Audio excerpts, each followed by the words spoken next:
It's not a game, it's a rich thing. Hi everyone, welcome to my channel. First of all, I would like to thank everyone who has subscribed to my channel. Ngasigi video sina chempa kamaina ngawi adu uchagani.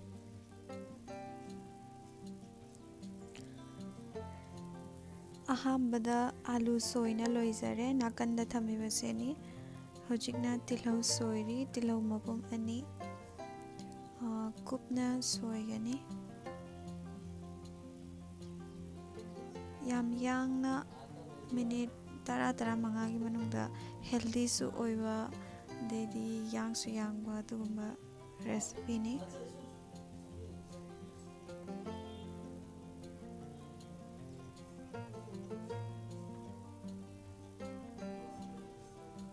yumda alaiba vegetables punama happy ai tomato gajar simla mirch degidi beans punama happy ai lockdown matam nina hoje hinjang na pisu dugja marang kaide nong su cha tabanina yamna market ta su hinjang na pi phangba wai ai tilo soiba loijare hojikna tomato soirani tomato gi mako ki part se ai de thongba da hapcha de aduna lauthok jare asisu aside tomato the square shape ta kakpa dumaina soirani tomato sisu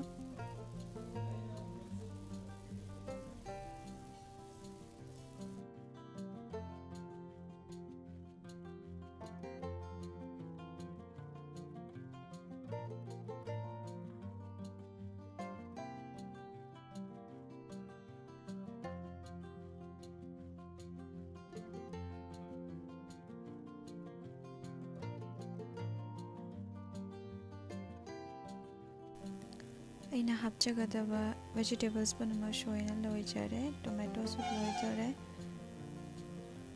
sidana alu asoiba tilau asoiba tomato asoiba sina yenam asoiba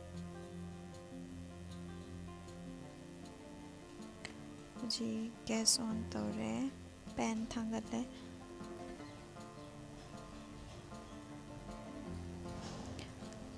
pan se sabang ngairingaida hojik chempak to chamthoga sumaina thame cheng chamba dumaina chamaga ngahak ising yawhandabida cheng akoi chahauga thongbada cheng chamthoga thambado adumaina nakanda tei sagalan graba matungda asumaina thammaga chapchabani hojik ai tei su sare thau heire mustard oil heijare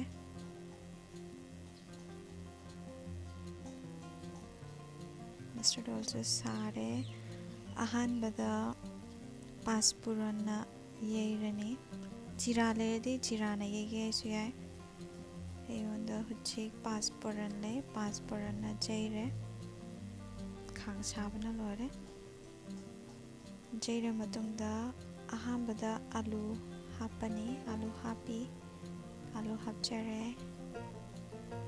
tilhau se alu ngahak ngawra matungda tilhau se hapjagani hojiktagi tilhau se hapadi horen chempak hapakpa matamda tilhau se pura crispy oigi yamna henjana crispy already haute jik tilhau hapaga otli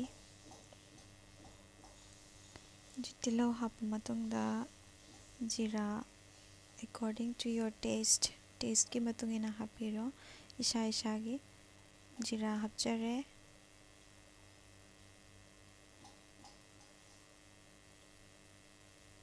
machu hapjare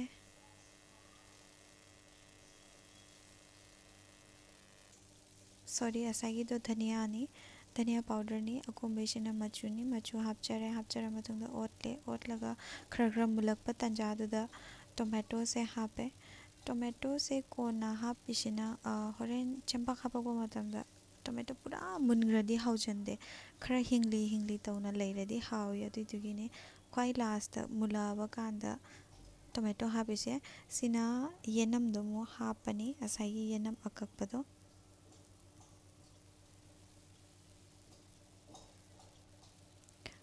पुनमक्से Mulla मतुंगदा dry fruits हापने हुजिक अयोंदा only काजू बादाम तले काजू बादाम हापे अदु मतुंगदा थुम हापचरे acai चेंबाक चामगा थमगिबा चेंबाक तो अदु हापगा हुजिक लोइना mix तौरनी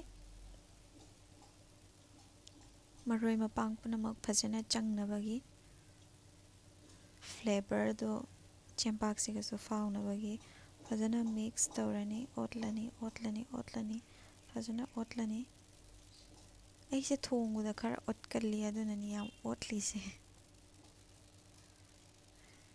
ऐदि महाउदो चंगोइद्रा हाइना खल्लेबा अदुदगी हापे ख्वाइ last twist अमा खका ऐ उच्चरकनी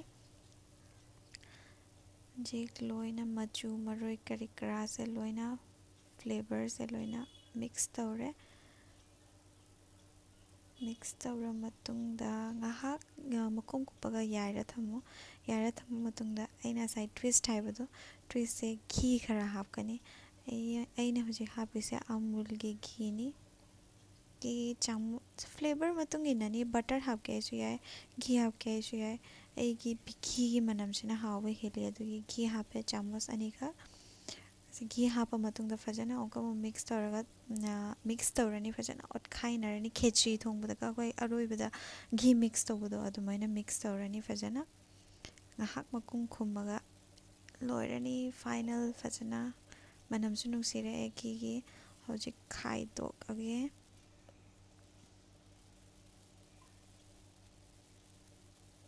khaido ingai siga. Thank you very much for subscribing to my channel. Aigi channel se hunjik 100 subscribers jodore. Aina last yengbada 96 subscribers layari. Please yengpiriba punama aigi channel sibu subscribe tawbiyo, support tawbiyo aibo. Thank you very much for watching. Seasoni final look. Manamsu yam nungshire. Please subscribe to my channel. Thank you once again. Bye bye.